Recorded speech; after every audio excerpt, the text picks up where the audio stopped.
Thank you very much, and welcome to what for us is a rather special Sunday, because we have not just one, but two leading British actresses to meet this evening. One is the delightful Beryl Reid, and the other, everyone's favourite lady of the manor, Miss Penelope Keith. As usual, we have our guest critics. Now, this week, it's the turn of impressionist Faith Brown and pop's elder statesman, John Peel.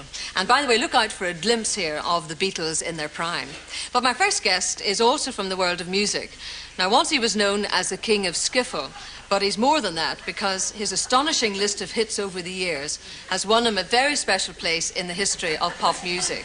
Now he's moving into musical comedy. He's making a lot of fun behind me here. He's starring in MrCinders at the West End, and I'm delighted to meet once again as LonnieDonegan.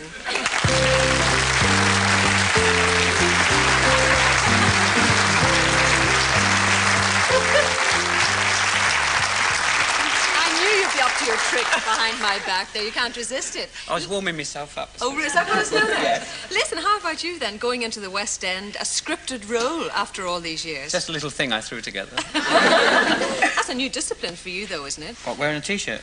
Well, you don't usually come dressed, do you? No, I mean learning scripts. Not entirely. I mean, I've worked with lots of scripts before, you know, on television, sketches and stuff like that. But this is, yes, the first time I've had to go right through a whole show and within certain limits behave myself. What role are you playing in this? You are the MrCinders, aren't you? And you've got to roller skate in it too, haven't you? Well, I don't know about that. My predecessor, who is brilliant, Dennis roller skates on. He's been roller skating since he was a boy, you see. So I'll give it a shot. I'll give it a shot.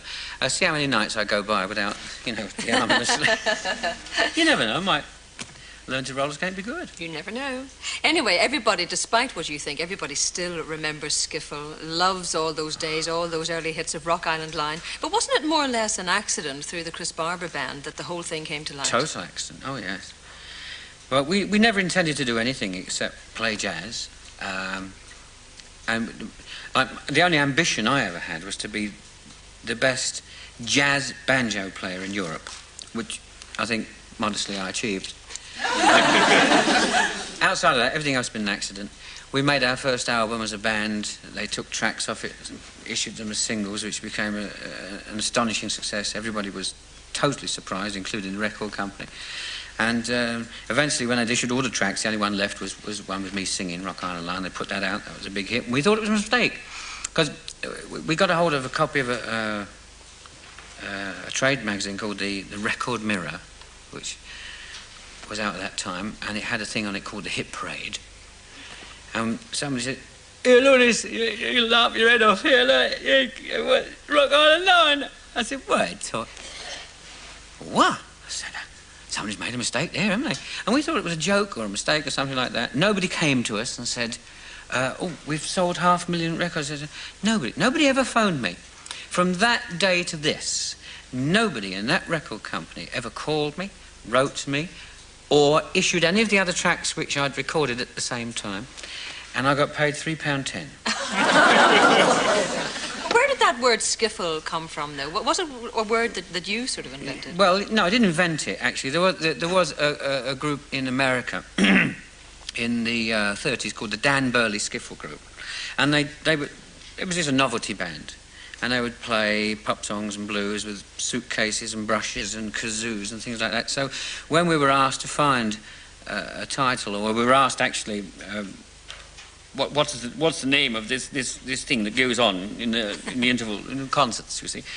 And our manager said, "Well, sir, he goes on, he does his folk songs and out on a guitar, and he said, what do we call it? We can't call it the fellow who goes on folk songs guitar." I said, "Well, I don't know, what do we call it?" "I don't call it, a skiffle group, isn't it?" Oh. So that was it.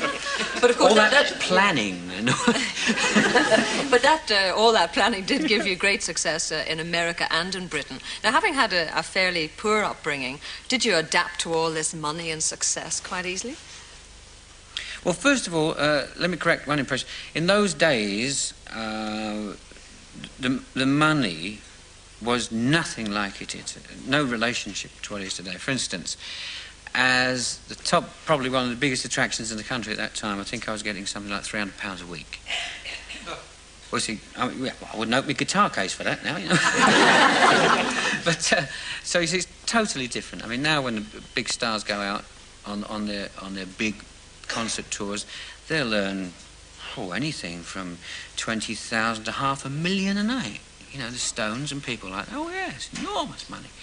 So, but nevertheless, you'd have the fans and you had yes. some of the trappings of success, didn't you? Yeah, we had pain in the neck bit. Yeah, couldn't go down the street or go to the movies or anything like that. That was dreadful. I'd never do that again. But I think I could, you know, if it happened again, all our yesterdays, if they suddenly had a yen for déjà vu, I would know how to work it out so that it wasn't inconvenient. At what stage, though, did you first go to the States? Well, that was actually my first job outside the band. Because the record was in the charts, Rock Island Line was in the charts over there, along with Elvis Presley. They were going neck and neck, Heartbreak Hotel. And they asked me would I go and do the Perry Como show, television show. That was their #1 television show at the time. And I asked Chris Barber, our band leader, you know, could I take a few days off because I could go and perhaps see some real jazz players. And he said, well, yes, all right. He said, you can have a fortnight. But remember, he said, you know, that there's maybe a little bit of jam. He said, this is your bread and butter. I said, all right, Uncle Chris, I shall remember. And they paid my fare and I went off. And they took away my guitar. The union wouldn't let me play the guitar, so I didn't know what to do with myself. I was standing like, Rock Island Line, it might be good. Like. And the arms are going, but there's no guitar there. You know, it's terrible. But Perry Como was sweet, absolutely sweet. He said, what you do, put your hand, rest it on there and just don't. And we did a sketch which included Ronald Reagan. The president himself? He wasn't then, no, he was just a out-of-work comic. And he was nice, he was very nice, he was all very charming. So that was my first job, really. I mean, it was ridiculous, because I went from absolutely nothing, you know, like playing in pubs, sit at the back of the band, playing the banjo, you know, to a couple of hundred people a night, to suddenly playing to 50 million people on American television. It was ridiculous, really. And nobody said anything. Nobody told me what to do. Well, let me bring you back to MrCinders, which you're working on so hard at the moment, going into it on the 30th. Now, we know that you play MrCinders, but this is really Cinderella in reverse, isn't it? It is, yes, but it's not a homosexual thing. It's based on the Cinderella theme. But having said that, that's about all there is of Cinderella in it, because it's really a harum-scarum. It's a real knockabout, wild evening. It's a fun show. That's why I took it on, because I went to see it, and there's so much scope to just go on and be yourself, you know, and there's non-stop laughs and falling about and dressing up in lunatic costumes and doing silly things. And you're going to sing us a song from the show, so we're going to make you work really hard. Well, what's the number, actually? Well, this is the only non-fun song in the whole evening. But it's beautiful, because there's some really nice songs in it. It's Spread a Little Happiness. You probably... Is that the Sting, the one the Sting had a hit with, yes, quite recently. It comes from the show. OK, well, I know that Mike Dixon, your musical director, is waiting for you, sir. Poised. So, in the meantime, LonnieDonegan.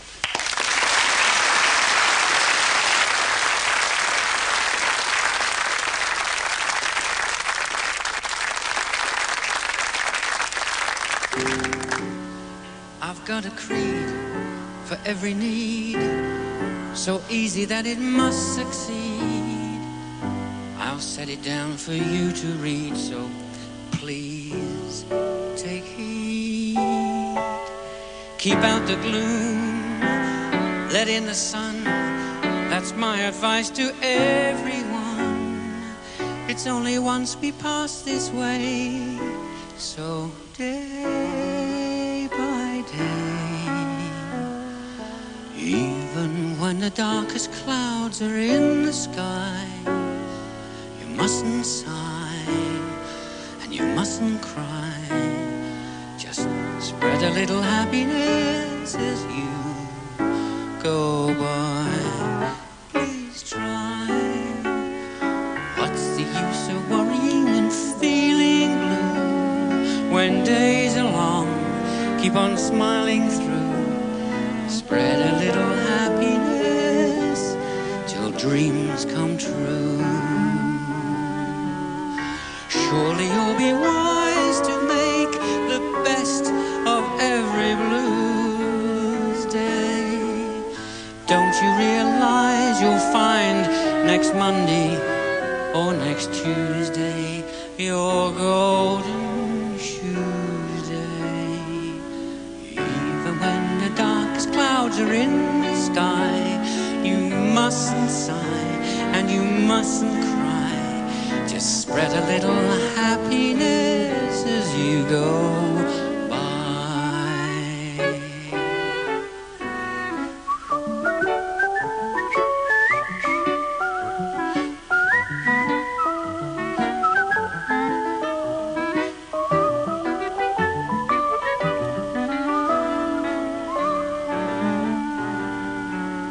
Surely you'll be wise to make the best of every blues day.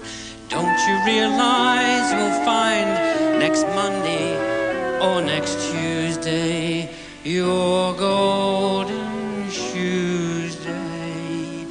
Even when the darkest clouds are in the sky, you must not sigh and you must not cry. Just spread a little happiness as you go by.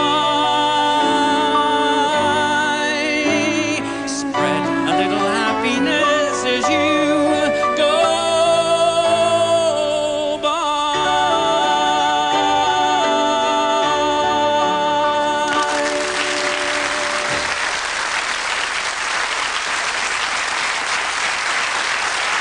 LonnieDonegan, as usual, spreading a little happiness. Well, after the break, we'll be back with the great Beryl Reid, with Faith Brown, John Peel, and a little later on, Penelope Keith. So see you after the break.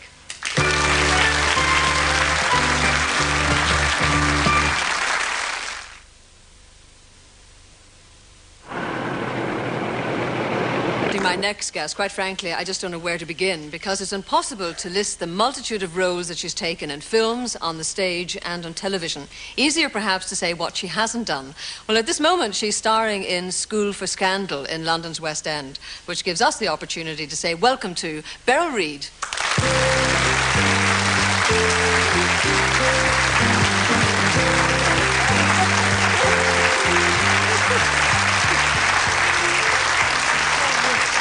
Sometimes can be a long way across, Beryl. Oh, I know, yes. It was a sort of alpine climb, that.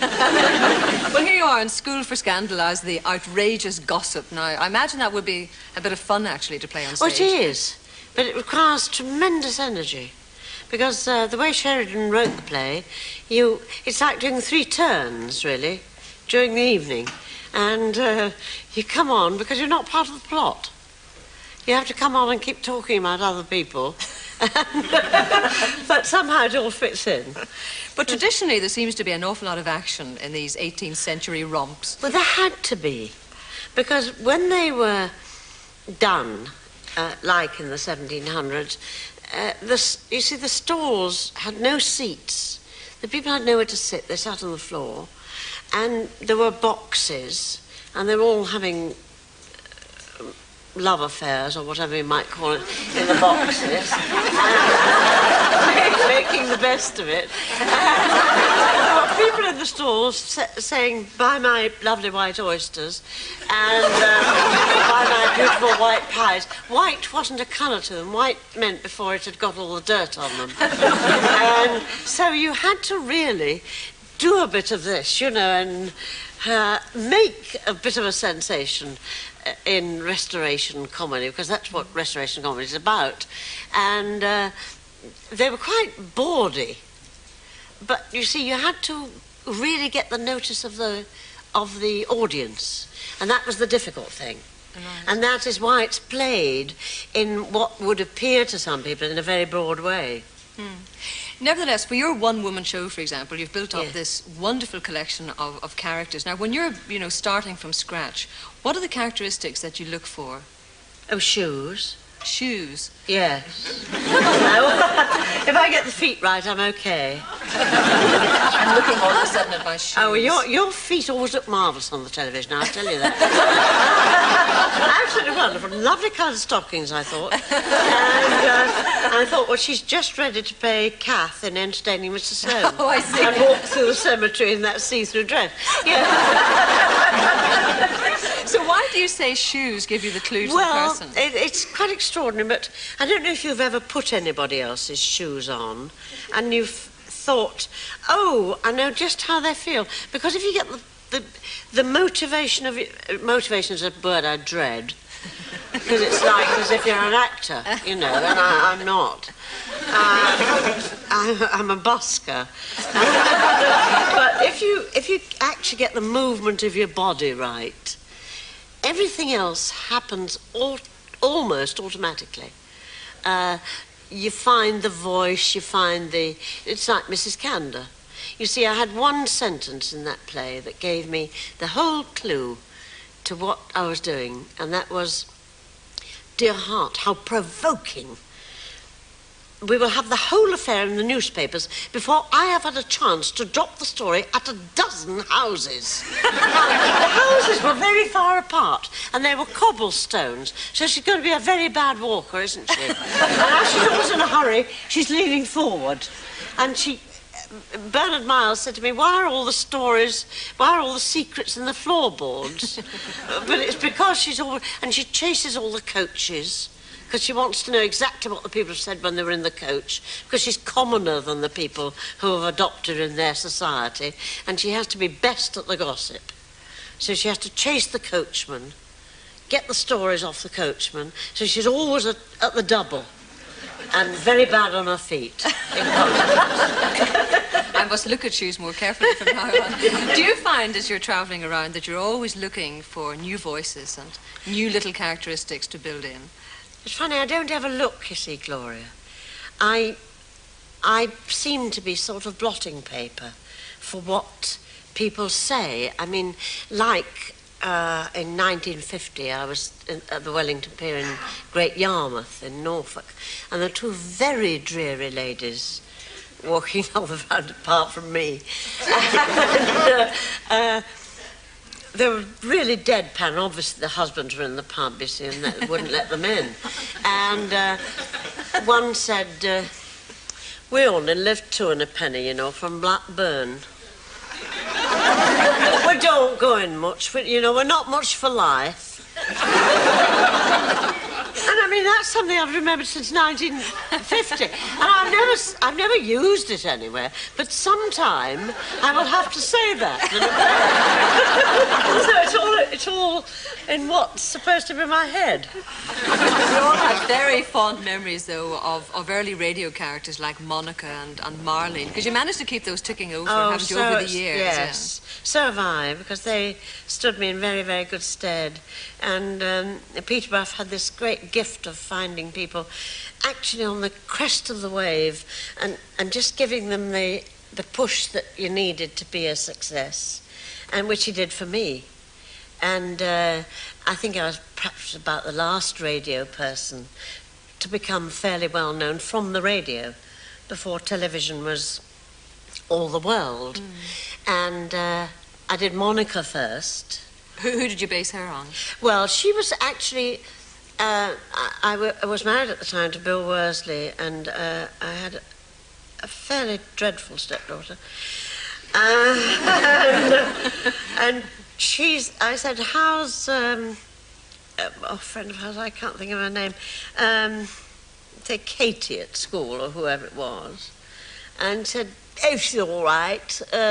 She's my best friend, you know, and I hate her. That was the first thing. And then in my mother's garden, there was a little girl who was having her teeth put straight. And she wasn't supposed to get through the fence, you see. And my mother just caught her coming through the fence and said, oh, hello, Mrs. Reed. Aren't I squeezy? All this was, again, at the back of my head for when I needed to use it. It's wonderful. And then I thought, oh, right, a schoolgirl, yes. Right. And I've just done that recently again. And the other one was, Birmingham, wasn't it? Marlene. Marlene. Oh.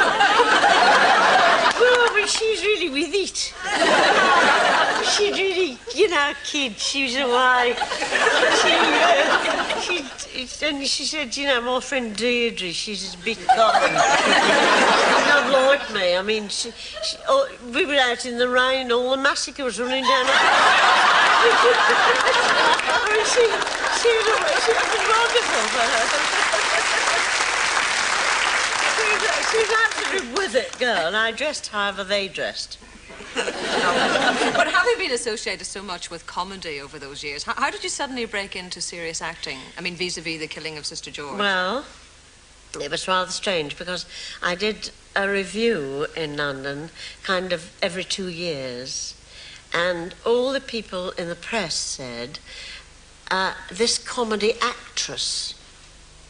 And this sort of stuck in my mind, and I thought, that's really what I want to do, is be an actress.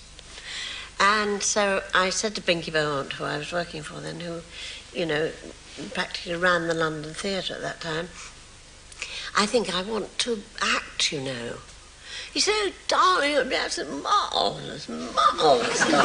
Because nobody ever found darling apart, you see. And I waited 8 years.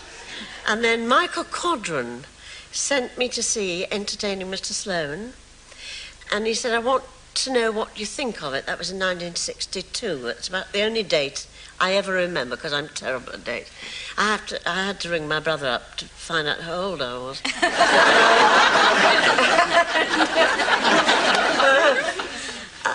So I went to see Entertaining Mr. Sloane because I had the reputation of being rather po-faced about things. I wouldn't say in review, if you want flagellation, try chair incrustation, just ask because it rhymed, I didn't think it was funny enough. And so they thought I was rather prim about. I'm totally unshockable about anything. I mean, if somebody's having an affair with a goat, if it's a pretty colour. Michael Codron didn't know that. So he sent me to see Entertaining Mr. Sloane, and he rang me up. I rang him up the next day because he was El Boff, and he said, "What did you think of it?" I said, "It was absolutely marvellous, wonderful." I mean, watching the father being kicked to death and all that. I thought it was great. He said, oh, well, in that case, I've got a play for you to read called The Killing of Sister George, and that's how it happened, in Which fact. actually was very controversial at the time, but how did the public react? Well, the tour was a total disaster.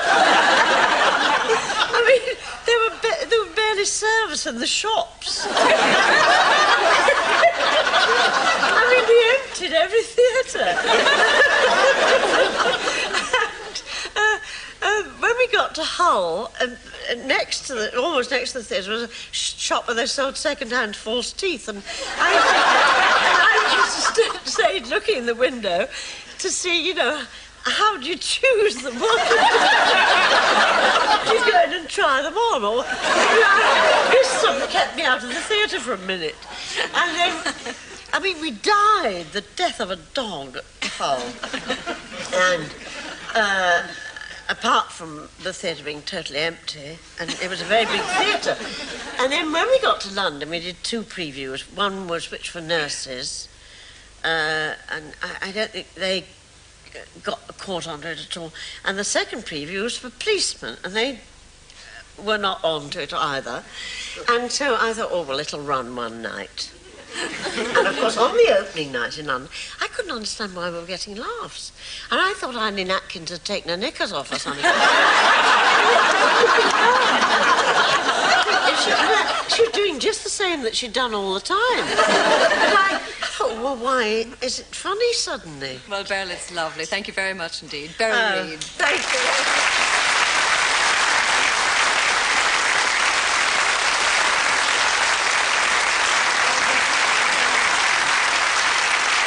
Rock Island Line.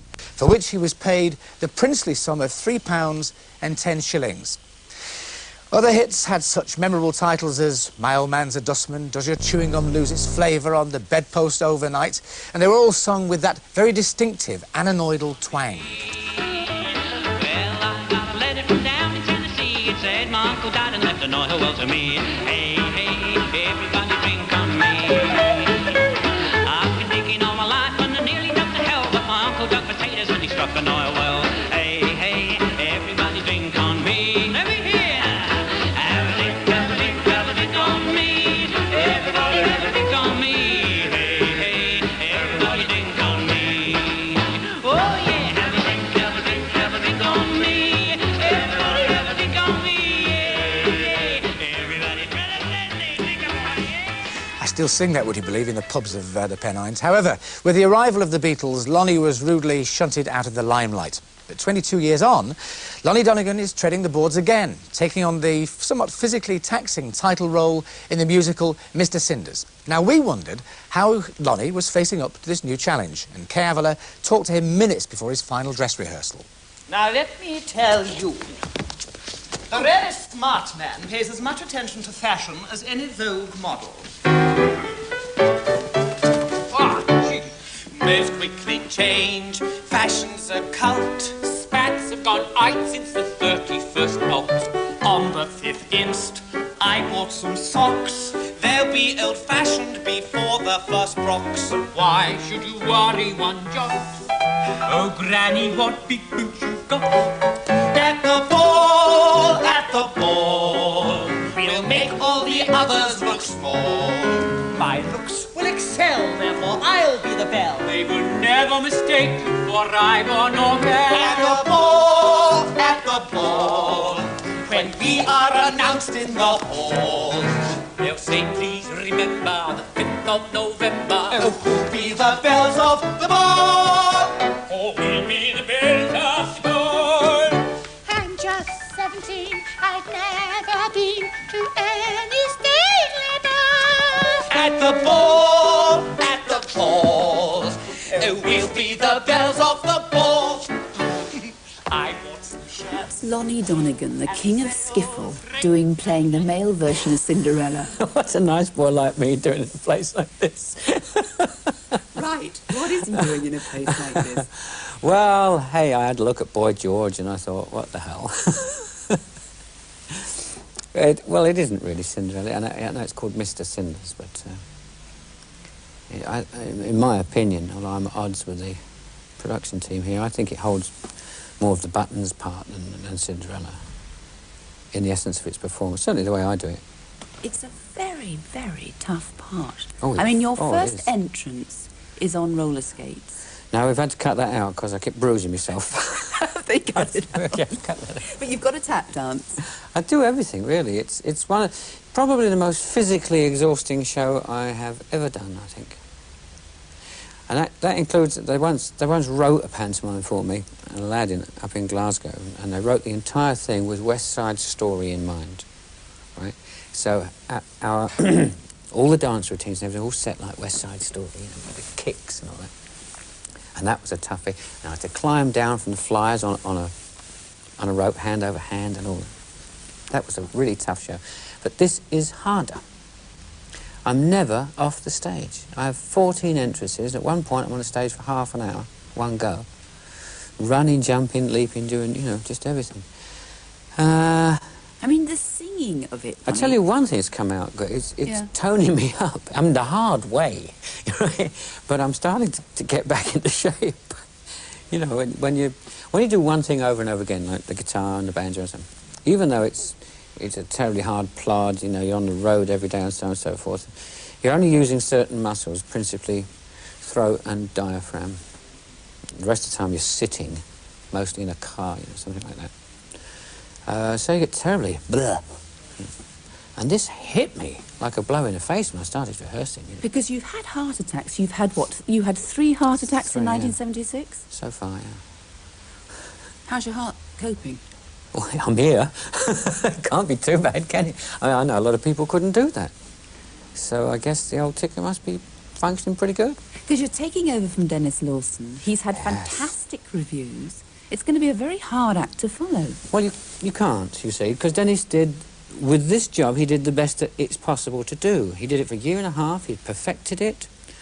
He won his little medal for being the best there was for the year, and off he's gone to Hollywood. Now, you can't do better. The only thing's left for me to do is different, you see. So it's almost a no-win situation, but I am different, you know, naturally. I say things differently from Dennis. Even if I walked on there and intentionally tried to copy Dennis, it would come out different. My timing is different, you know, I'm slower, I'm softer, you know, I'm getting more into the romance side of it than Dennis did. Dennis was very much into the clipped clown. Tell me how you're going to cope with that song. How does it go? It says, I'm a one-girl man. Just a one-girl man who's looking for a one-man girl. You see, I came on Saturday when Dennis Lawson was in it, and I was trying to imagine you in that role, and I couldn't without wanting to giggle. I have to tell you that. Yeah, because, boy, I hesitate to criticise anything Dennis did, but he never really convinced me he was ever in love in his show, right? Now, the leading lady, Christine, is gorgeous. She's smashing. I mean, I just could not have gone on without her. She's been invaluable. And we've worked together on the love bit, and as far as I'm concerned, it's nice, it's warm, and it works. What about the comedy bit? Comedy can take care of itself. Second trouser drop if necessary. There's some nice lines. There's a lot of other comedy, you know, everybody's doing gags in the show, not just me, you know. So the comedy rolls along, it's non-stop, you know, and there's a lot of hilariously silly dancing and stuff like that. So it doesn't all revolve around my comedy. But I think it does revolve around the genuineness you get from I mean, it's a very old and very tenuous plot. You know, the boy meets girl, and it's got to look as though, hey, these two really like each other. I think we do. You know, I think it does come over nicely. It's all a very far cry, though, from Rock Island Line, which was made when? 1955? Yeah. Let's say it's been a long road. Hard road for LonnieDonegan, hasn't it been? Yes, it has been hard. It has been. I've had an awful lot of luck. You know, let's face it, you can't stay in show business unless you get luck. You get bad luck, you're out. Because there's a lot of unemployed, talented people. It's not just talent. Luck plays a too large a part. But you had 10 years of stardom. Then you did, what, Pick a Bale of Cotton in 1962. And then we all lost sight and ear of LonnieDonegan. Well, that was because the venues moved north. All those nightclubs opened, you see, up north. Huge fun palaces, and everybody who was actually obliged to work on the boards for their bread and butter, and who wasn't working actually in the West End, had to go up north, which we all did. So you didn't disappear then? Oh, God, no. Not at all. The only time I disappeared was about a year when I had the heart attack, 76. And I went, a doctor said, you know, didn't think I was going to manage anymore, and I went to California, to Lake Tahoe, and sat on a mountaintop and contemplated my navel for a few months. What did you find? Adam Faith. He's been in my navel for years, apparently. Now, come on, be serious. And he came round and said, let's do an album, like, you know, get Elton John and all the boys want to get together and, you know, get you out of it all. So I thought, yeah, they want to get you in there before I die, I know their game. So anyway, we did the album, and I crept back in, you see, and I started doing concerts again. And I've been doing concerts for the last 4 years. But I want to be serious for a minute, because when you do get knocked like that with a heart attack, and also you weren't in the public eye as you had been, so you had to adjust to that as well. Yeah. Did you lose sort of the LonnieDonegan that was when you became a star? Zap left to give myself a bit of self-confidence for the first show. And I won't be too bad. But if I get overtired, I think, oh God, and the panic sets in. Then I'll Keep out the screw up all over the stage, actually. Let in the sun. That's my advice to everyone. It's only once we pass this way, so day by day, even when the darkest clouds are in the sky, you mustn't sigh and you mustn't cry. Just spread a little happiness as you go by. Please try. What's the use of worrying and feeling blue when days are long keep on smiling through. Spread a little happiness till dreams come true. Surely you'll be wise to make the best of every blues day. Don't you realize you'll find next Monday or next Tuesday your golden shoes day? Even when the darkest clouds are in the sky, you mustn't sigh and you must not cry. Just spread a little happiness as you go on.